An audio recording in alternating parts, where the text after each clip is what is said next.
Do you want me to talk about some lore? Yeah, hit it. Sorry, I didn't mean to go on like a tangent. No, How I are was you? thoroughly entertained. How are you? I'm exhausted. I just had a Yeah. cup of chai tea Ooh. and a ham and cheese omelet without any ham because there was none left in the fridge. Speaking of a ham and cheese omelet, where'd I put my phone? Oh, it's right over there. Oh, thanks. Yeah. Don't mention it. No, seriously, I'm where the gonna hop- fuck did I put it? Because I wanted to go off during this. Oh, I should probably silence mine too. Man, we're on top of things tonight. What the fuck? I guess I put my phone away in the best possible way by never being able to find it again. Cool. Jump into it, homeboy. I'm going to jump into this lore. So, this week, because it is our 51st episode, we're going to be talking about the T-51b Powerarmor. Do you want me to hit you with a little bit of information? Yeah, why wouldn't you? Alright, I'm just asking. So I don't usually do this show. If I do this show, but... If you need some help... Yeah, I'm actually... I can't read, so this is going to be fun to edit. Yeah, public school. Yeah.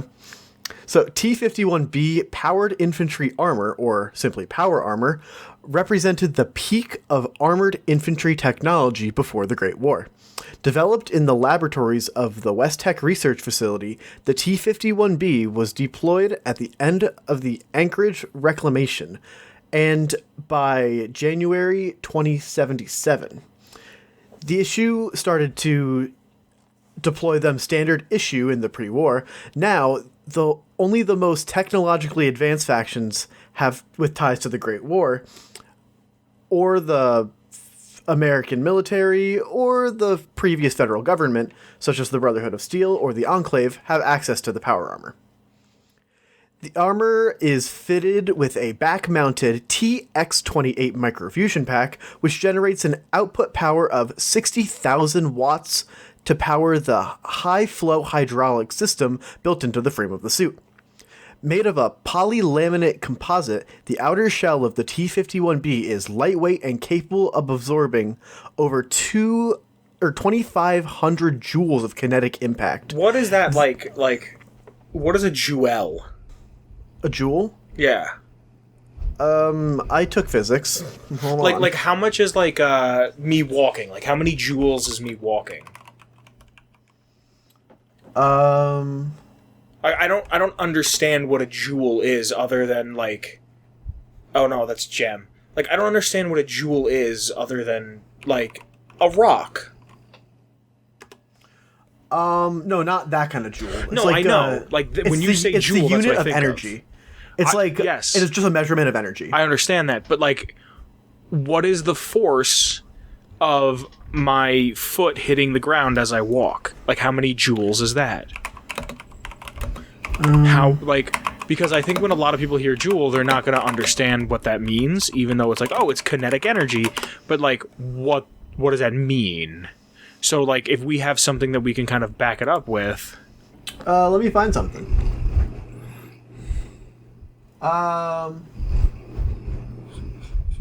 So, let's see.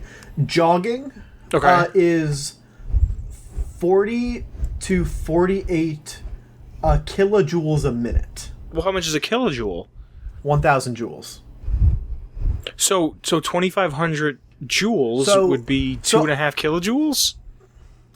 So, a light jog would be 40,000 to 50,000 joules. Wait, is that every time you step on the... That's how many joules a minute. Okay. So it'd be about like 45,000 joules in a minute of running. Okay. So this says it's capable of absorbing over 2,500 joules of kinetic impact. Impact. So let me look up something. So to put that in perspective, a .22 caliber bullet can produce about 500 joules. Or no, that's a 9mm bullet. So a 9mm bullet comes out, and if it hits you from how far? Far enough. It's I don't know. I just did a 500 cursory. joules. About 500 joules. So this is essentially like 5. This can withstand like 5 9mm bullets hitting the same spot at the same time. Cool. Wow. Okay, so continue. So Sorry. it's pretty fucking good. Yeah. It includes a 10 micron thick silver ablative coating that can reflect lasers and other radioactive emissions without damaging the composite subsurface. And the eye slit for the helmet is made up of bulletproof glass to protect the wearer from any projectiles. It also includes a recycling system that can convert human waste into drinkable water, enhancing survivability. Now, I read that and I immediately thought, does it jerk you off like Master Chief's suit? Master Chief's suit jerks him off? Yeah, you didn't know that? Wait, no, I don't think I did. Wait, you didn't know that Master Chief's suit jerks him off actively? No. Well, actively? Like all the time? Like all the time. Like, what the fuck, really?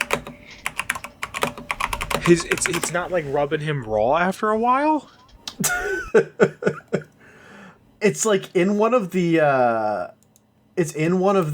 books or something that it sexually satisfies you when need be. So if you're Master Chief, that's all the fucking time. When need be. Holy shit, what if it's just a Thursday and you have nothing to do?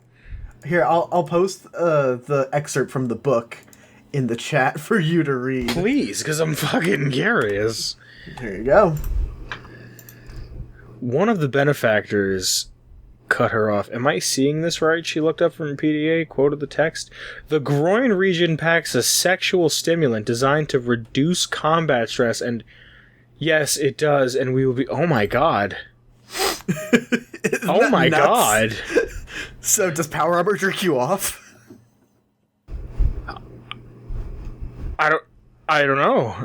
Some fucking hot tea today.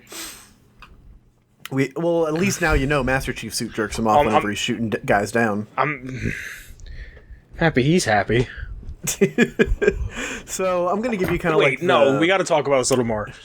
All right. You think that continue. would create intimacy problems? I am not able to judge, I feel like. No, like, think about it. If you were being constantly stimulated by your suit, right? And the Master Chief, that's essentially just throwing on some pants, right? Yeah, it's like taking a piss. So, like, who's to say that if you found yourself a partner and they weren't satisfying you in that way, you wouldn't want to just be like, well, fuck this, I'm going to be in the suit. I'll just go fuck the suit. I think there's a lot of bigger questions that we need to be... These are some big topics. Tune in next week questions. to the new show. Master Does Chief... the suit fuck you? Like, it's like, can you pet the dog, the Twitter account? Can the suit jerk you off? yeah. Alright, so continue. I'm sorry. That's just... Alright. So that was kind of like the background of how, like, what the suit was made of. But here's a little bit of a history. Before I continue, I would like to give a shout out to the Fallout Wiki. It's where we get all of our content for the lore segments. If you want to read more about how the suit may or may not jerk you off, you can find it at fallout.fandom.com, I believe. Is that right? Fallout.fandom.com, yeah. Yeah, cool. Good thing I remembered that. So, giving you a timeline. August 2065. Before we talk about how the power armor is used after the war, where you kind of play in the games, I'd like to talk a little bit about its history. So, the time is August 2065. The need for increased mobility amongst units of the U.S. Armed Mechanical Cavalry leads to the American government's defense contractors to focus their research on the development of a man-based tank. So from 2065 to 67, R&D starts to develop this power armor technology, and this need intensifies among the different firms involved with the project, and several prototypes are developed.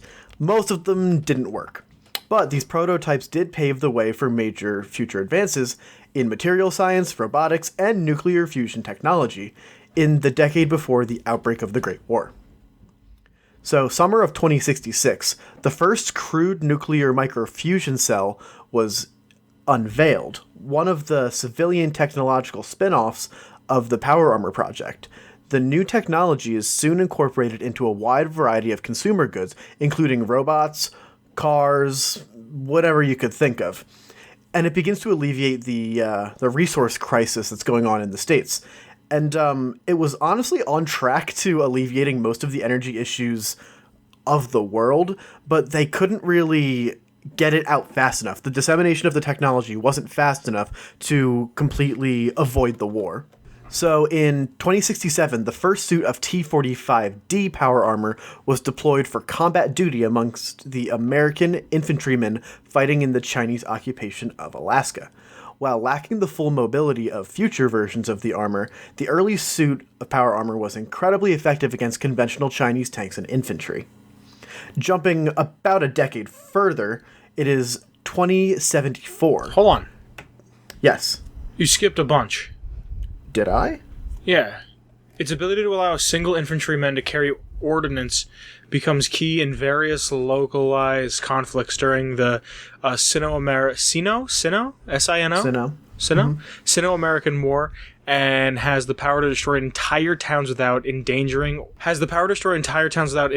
the wearer from attacks by conventional firearms or even missile launchers. The Chinese People Liberation Army rushes to create its very own version, but the Chinese are many years behind the US work in the project. That's super fucking neat. Yeah, right. So, 2074. Contrary to the United States claiming... I can't read. So, 2094. Contrary to the United States... 2074. Okay. Let me start over. Alright, so 2074. Okay. Contrary to the United States' claim of waging a defensive war that seeks only to retake Alaska from the Chinese, entire mechanized infantry divisions outfitted with power armor were deployed in an American invasion of China, but they become bogged down during an intense combat on the Chinese mainland, putting further drain on American resources and supply lines in the Sino-American War. Next is September of 2075. We're getting close now. Under the command of General Brock, testing began at Fort Strong in Boston on an early batch of prototype T-51b power armor suits constructed by the U.S. Army Corps of Engineers. During the testing, it was noticed that the test pilots were having difficulty jumping. In response to this future prototype, they added a gyroscope to kind of correct that issue. So June of 2076. The T-51b power armor prototype is finally completed, resulting in the development of a suit of power armor that the Vault Dweller finds in Fallout 1. This suit represents the pinnacle of power armor technology before the outbreak of the Great War, ending all technological progress for decades. Many of these suits are sent by the American military to the front lines in China, but they begin to carve a swath through the Chinese forces, defending their nation, ending the stalemate that had defined the Chinese front of the war since the start of the American invasion.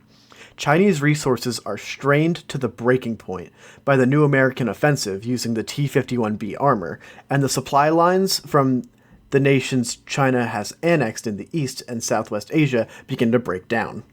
So the T-51b basically, decidedly pushes the war in the U.S.'s favor. It kind of nukes them. It kind of nukes them. So, January 22nd, 2077, in the year of our Lord, power armor is used for the first time in a domestic setting within the U.S. by the U.S. Army units deployed within American cities. They're used for crowd control and quarantine control related to the growing resource shortages and outbreaks of epidemics and diseases. Units originally serving in China on the Anchorage front line find themselves fighting fellow Americans at home as the disorder grows worse across the course of the year. Food riots increase and many civilians are killed in fights, with the military and the police. A growing number of soldiers desert from the American military, both in Canada and the US. These deserters are captured when possible by the military policemen and are sent to various military prisons across the US. Some of these prisoners are later used by American military scientists in illegal human experiments at the Mariposa military base in California, where FEV was first tested. Cool. Yeah, that's a shit ton of history. But in terms of, like, what we get to see. So, post-war use, the Brotherhood of Steel do not possess the technology required to manufacture their own power armor, and rely only on repaired and refurbished units of the Great War.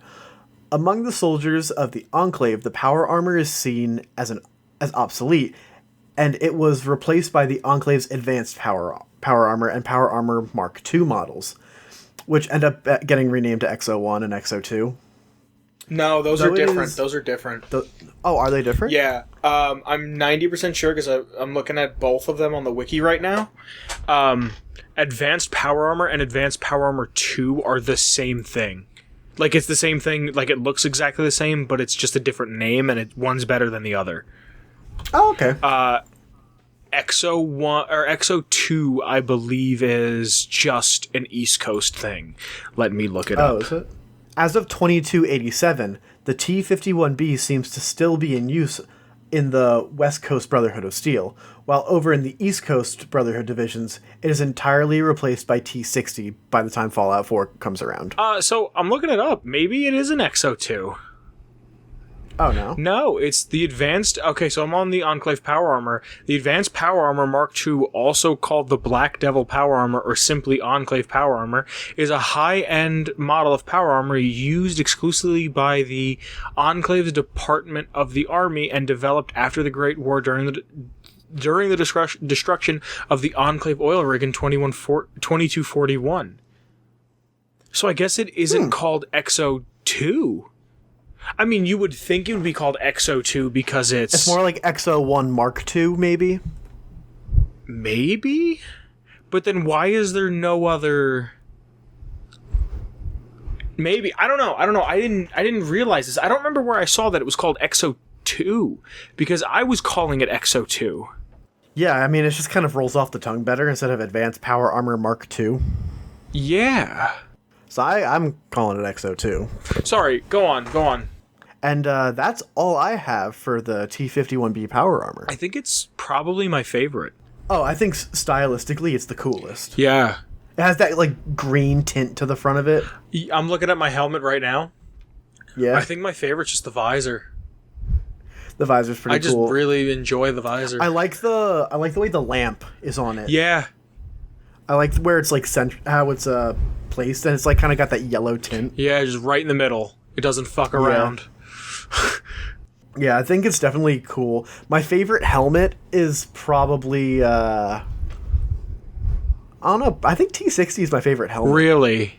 But the T-51 is definitely my favorite chest plate of it. Like, the body portion. The T-51, really? Yeah, the T-51b, like, chest plate is my favorite. I just like the way the shoulders, like, kind of, like, come up on it. Mm-hmm. So yeah, that was a pretty beefy lore segment. But yeah, I don't know. I'm glad I could hit you with that sweet 51 power armor. I also liked the process of getting it in Fallout 3. Yeah, you actually felt like you earned it. Yeah, isn't that the reward for gotta shoot them in the head? No, that's yeah. That's the only way that you can get a set of T-51. Everything else is T-45. But just the ability to use the power armor, I'm saying. You gotta get that from the Brotherhood. You could, yeah. Or the Outcasts. You can do, you gotta shoot him in the head and you'll get the suit, but you can't use it until you work with the Brotherhood. Fallout 4. Or the Outcasts. Here you go. Fallout 4, here's your mobile tank. It's literally at the beginning of the game. Yep, and you're good. So, I beg the question.